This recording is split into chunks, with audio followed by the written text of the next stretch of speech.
Hindi, play pa natin. Okay na. Alagaan! Hinawakan na naman ni Beyonce guys. Ay, Ayan o. Uy! Grabe giling rito na ni Beyonce o. okay lang. Natatakot or kumbaga kabado actually. Play pa natin, isa pa. Sakit ka niyan. Ato. Nasa ba yung labahan dito? Ako na magtutuloy. Kuya, Alaga dyan!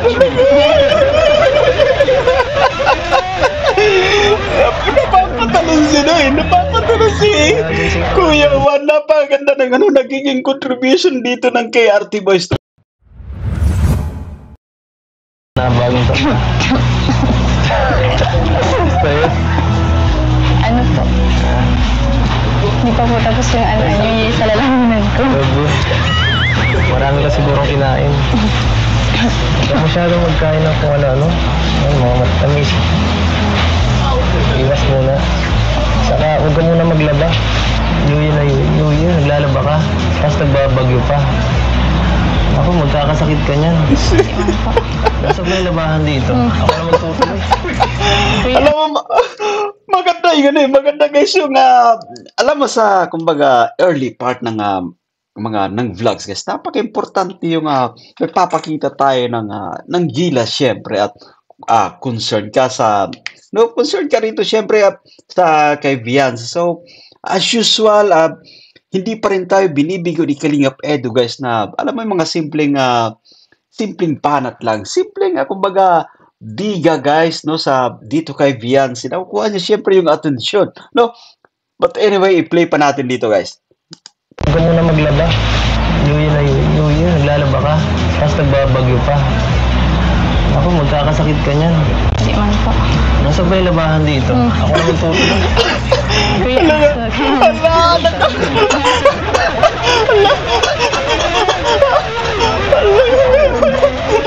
Naka-first base kagad guys. Naka-first base kagad si Beyonce, of course, si Kalinga Pes. Maganda yung kumbaga napakaaga pa ng yung alam mo yung kumbaga third episode actually ng dalawa. Pero for now, naramdaman natin yung sobrang sigla, sobrang yung spark talaga nandyan, yung kiligan andito na kagad guys to. Alam nyo, kumbaga para sa akin yan, yung sa opinion ko lang guys, sobrang kumbaga medyo maaga pa actually kasi kumbaga ikatlong beses na pagsasama nila sa vlog.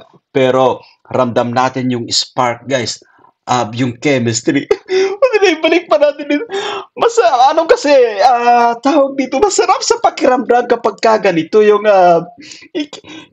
ikinikilos or nagiging response syempre ni Beyonce, no?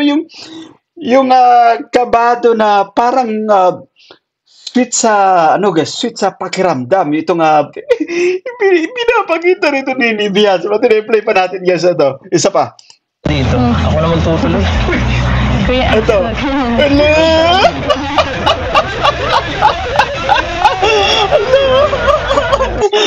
Dito guys, andito na yung kumbaga alam nyo, pagka ganito, especially Beyonce, malakas yung kanyang, kumbaga yung sobrang paghangay nandyan. Yung alam mo yung, dyan, may kuryente.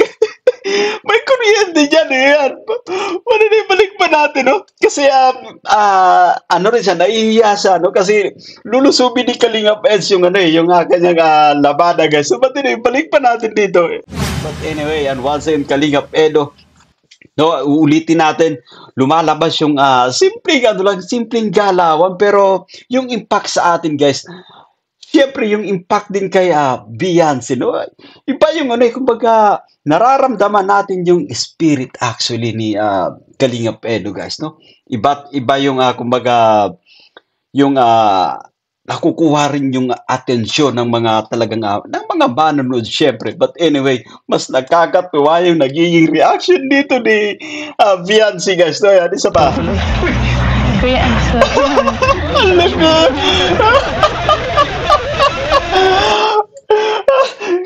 Kuya, Kuya Juan, Angelo, Max, no? Alam mo yung maganda yung, ano, yung mga supporting cast, alam nyo, yung nagiging reaction lang talaga sa mga pagpapakilig. Baka kasi yan, napakalaking impact din yun para sa atin kasi, kumbaga tayo nanonood, syempre, sumusubaybay dito sa, tawag dito sa Tambalang Edsi. But eto, balik pa natin guys, no? Grabe yung ano, kabado si, tawag dito, kabado si Beyonce guys. So, pero nandyan yung ano, nandyan para sa atin yung kilig, syempre, nandyan, no? Lalo pat, kumbaga, aware tayo na, ulitin natin, si Beyonce, guys, ay may, yung kumbaga, umahanga dito kay Kalinga Pedro. But anyway, balik pa natin, no? I-play pa natin. Hindi man po. Nasa ba yung labahan dito? Ako naman tutuloy. Alam mo, Delia. Talaga.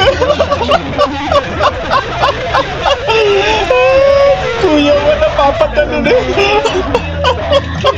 Kalinga Pedro rin, sobrang ano rin, no? Sobrang kumbaga masaya din siyempre sa kanyang nasasaksiyan siyempre dito kay Beyonce. Uulitin natin, hindi tayo nabibigo, no? Pagdating dito kay Kalinga Peds, kumbaga as expected, yung kanyang experience talaga yung naging isa rin sa naging susi, guys, to. Kung bakit tawag dito, napaka-effective niya kapag siya isinalang din sa camera. But anyway, tuloy pa natin, guys, tuloy pa natin. Nakajansing ako ng Beyonce. Kumbaga, ano, parang both of them, guys, no? Kumbaga, naka-first base na, naramdaman nila yung kuryente, yung spark, syempre. Likod natin dito, kakatuwa ano, kasi alam nyo guys, uulitin natin, ganito usually yung ginagawa natin kapag nagre-reaction tayo, kailangan sulit, no? Kailangan na, tawag dito, kailangan na solve tayo sa ating pinapanood, lalo pat, matagal din tayo kumbaga nag-abang dito sa part 7. Play pa natin. Okay, ito. Dito, ako naman tutuloy. Ayan.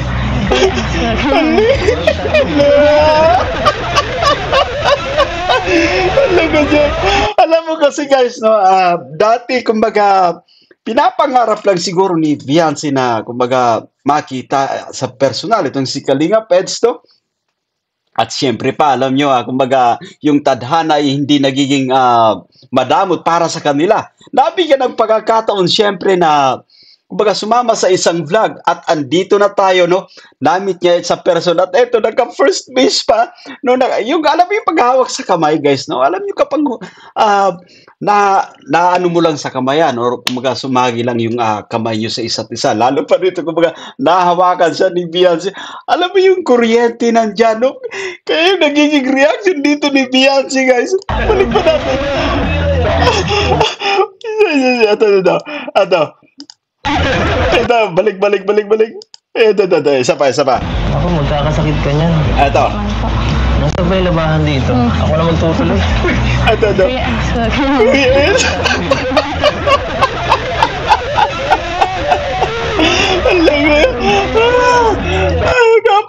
Alam niyo guys, no, yung ganitong klaseng uulitin natin. Bakit isa ito sa nagiging asset actually ng yung pagiging mahiyain, yung nagiging reaction na kumbaga may pagka inosente pa. Isa talaga ito sa nagiging susi ng ating happiness, guys, no? It gives us kumbaga sobrang kiligan para sa atin.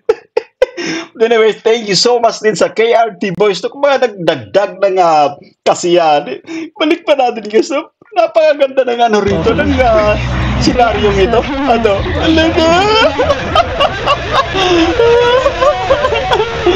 So, darating yung time kapag nagsunod-sunod pa yung vlogs patungkol dito sa dalawa. Trust me, guys, no? Just like sa Jomcar at dun sa mga previous na mga tambalan, guys. Bubusugin din tayo ng kasiyahan, ng kiligan ng dalawang ito. Play pa natin, isa pa. Sakit ka niyan. Ito. Nasa ba yung labahan dito? Ako naman tutuloy. Talaga dyan! Napapatalo napapatalon si Noy, napapatalon si Kuya Juan. Napakaganda ng nagiging contribution dito ng KRT Boys, to. Balik pa natin dito. Ang ganda ng reaction din ni Kuya Juan. Ito.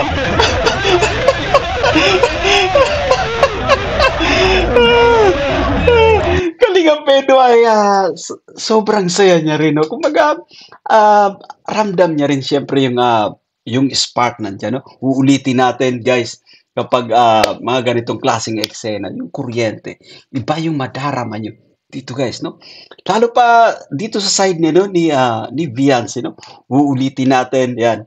Baka meron pa mga kabubukas pa lang ng YouTube channel, no? Or bago dito sa ating kumbaga sa ating munting YouTube channel, guys. Yung paghanga ni Beyonce ay nananatiling talagang nandyan pa rin. Yan, diretso natin, diretso. Yan. Ako na Beyonce. Nandiyan siya. Asan na ba ang Beyonce? Hindi pa. Alaga. Namumula rito si Beyonce kasi yung alam mo yung medyo nahiya siyempre, no? Kasi si Kalinga Pets parang inuudyo ka niya talaga, no? Yung medyo makulit na may halong alam mo may halong tawag dito paglalambing din siyempre at but play pa natin. Ano po yan? Ang dami. Madami.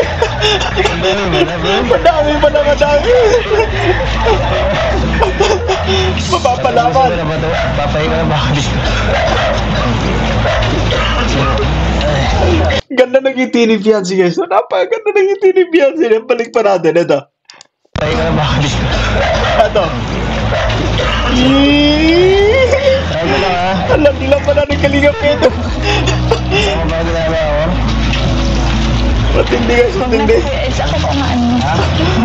Nahiya na si Beyonce, oh. Ano? La. Dapat nagpapahinga ako, may sakit ko ba? Hindi po.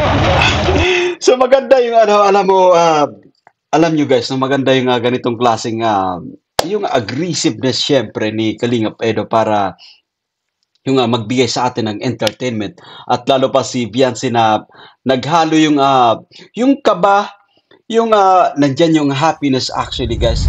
Ito. Ano ginagawa ko? Huwag na po kuya Eds. Ako po Ito. maano. Alam mo, sarap sa side dito ni Kalinga Edo, masarap sa pakiramdam, guys. No? Alam nyo kasi si Beyonce magandang dalaga rin siyempre at talagang yung kanyang nagiging reaction, guys, ay legit siyempre. Nandiyan yung talagang paghanga, nandiyan yung feeling siyempre. But anyway, si Kalinga Peds, kumbaga tuloy-tuloy lang yung kanyang tawag dito, yung kanyang paggawa rito. Nakafocus kasi siya dito sa labahan, guys. Pero dito yung parang yung kanyang braso, guys, ay nasa digs na ni Kalinga Edo, guys, no? Ito yung siguro si Kalinga Edo, masaya rin siyempre sa ganitong mga eksena. But yun, i-play pa natin. Dapat nagpapahinga ako, may sakit ko ba? Hindi po. Namumula si Beyonce, guys, no? Kasi siyempre nandyan yung nahiya siyempre at yung kaba din. Okay. Ano po kuya Eds? Starax TV, Kuya Juan, Mr. Pure Help siyempre, Indiano Bigilano, no? Andito rin ang yung President si Kalingap Dan. Gino Max. Alam nyo, guys, no, kapag tayo ay kumbaga nasasaksihan natin ito ng personal, yung mga ganitong klaseng tema ng vlogs, no? Alam nyo, ang sarap sa pakiramdam. Kasi iba yung tawag dito kapag actual, guys. Kapag actual na mga ganitong kunwari tropa mo si Kalinga Edo na kasalang sa ganitong klaseng kumbaga tema ng vlogs, yung mga ganitong tambalan, sobrang yan, nakakatuwa, sobrang saya. Kaya yung napapanood natin sa kanila, guys, no? Yan. Kapag tayo rin yung nasa sitwasyon nila, ganun din yung magiging reaction natin. Pati-play pa natin. Kalingap namin. Gino Max. Pero guys, no, alam nyo, may kawig itong meron pang kawig na artista itong si Beyonce. No? sa ABS-CBN siya dati, no? Di ko lang matandaan yung kanyang mukha, yung kanyang pangalan, no? Sobrang ganda, sobrang angelic din ang kanyang mukha, no? Itong tawag dito, itong portion na to, itong angle na to, sobrang nakaka-impress yung kanyang itsura, guys. So, sobrang ganda. Ay, Ayan, no? Uy! Grabe kilig rito na, no? Ni Beyonce, oh. okay lang. Natatakot, or kumbaga kabado actually, baka alam nyo, tama yung sabi niya no ni Ma'am Warrior Mama. Baka may something na madakot itong si Kalingap Edsa, lalo pat alam nyo, bata pa, at iba yung nagiging reaction, iba yung nagiging hatak, guys. Iba yung kasiyahan na ating tinatamasa dito actually kay Beyonce, kasi napaka-legit ng kanyang nagiging reaction, guys, no? Kumbaga, organic, normal na normal, guys, no? Ito talaga yung nangyayari sa totoong buhay. Pati si Kalinga Pets talaga, porsigido na, kumbaga, labhan or matulungan siyempre itong si Beyonce, kasi ayaw niyang napapagod siyempre, no? Gusto niya kumbaga, chill lang si Beyonce, kasi nga gawa ng, alam niyo yung fresh pa siyempre, bagong taon, no? Ganun yung nagiging point ni Kalinga Peds, kailangan mag-chill, no? Kailangan din na, kumbaga, alagaan, siyempre yung sarili, yung kalusugan. But anyway, hindi matatawaran yung nagiging titig, yung ngiti siyempre ni Beyonce rito kay Kalinga Peds. Nakakahiya po mga damit ko po yan. Yan. Wala yun. Pero ito yung ano, no?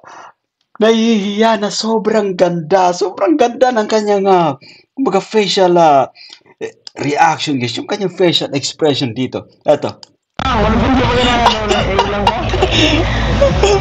po mga damit ko po yan. So alam ko na, guys, naramdam natin kapag ganito, yung alam mo yung parang sasabog yung dibdib mo, yung parang pagpapawisan ka dito sa side ni Beyonce, guys, no? Kasi tuloy-tuloy si Kalinga Peds, ayaw pa awat eh. Wala yun. Napaka-charming, guys. Ganito ko kung paano i-define itong si Beyonce, no? Napaka-charming ng kanyang tawag dito, personality. Malambing at isa pa, guys, no? Alam nyo, magandang bata eh. So, marami kapag nagkaka-crush din dito kay Beyonce. But anyway, si Kalinga Peds ayaw magpapigil. Parang kinakabahan itong si Beyonce baka sakaling ang tawag dito na may madampot itong si Kalinga Peds na ikabibigla ng lahat. But anyway, play pa natin, guys. Oh. Namumula na kabado, no? Pero nandiyan yung alam mo yung excitement, guys, no? Patungkol dito siyempre kay Beyonce yan.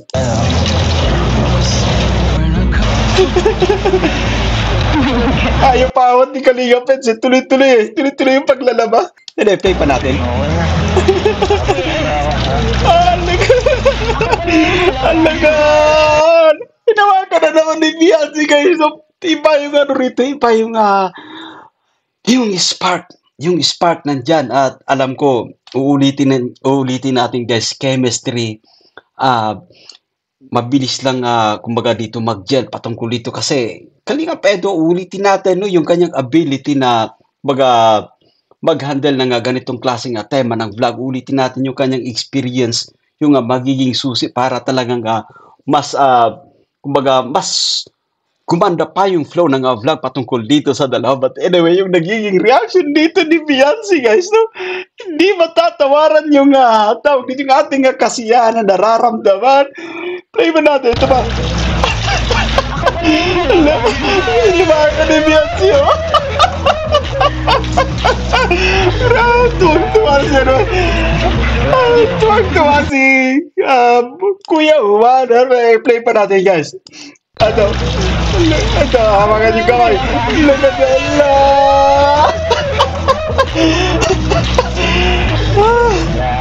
So, alam nyo, kumbaga, this is the third time, no, na kumbaga magsama itong dalawa. Pero iba na kagad yung ating kumbaga kasiyahan, nararamdaman. How much more kapag nagtuloy-tuloy yung vlogs patungkol dito sa dalawa, isabay natin sa ating mga prayers, guys, na kumbaga lumawig pa, mas tumibay pa yung kanilang pagsasamahan, syempre, no? Yung kanilang friendship, no? At naway, kumbaga magtuloy-tuloy din yung pagbuhos ng biyaya patungkol dito sa mahal nating kapatid na si Beyonce, and of course, sa kanyang pamilya, guys.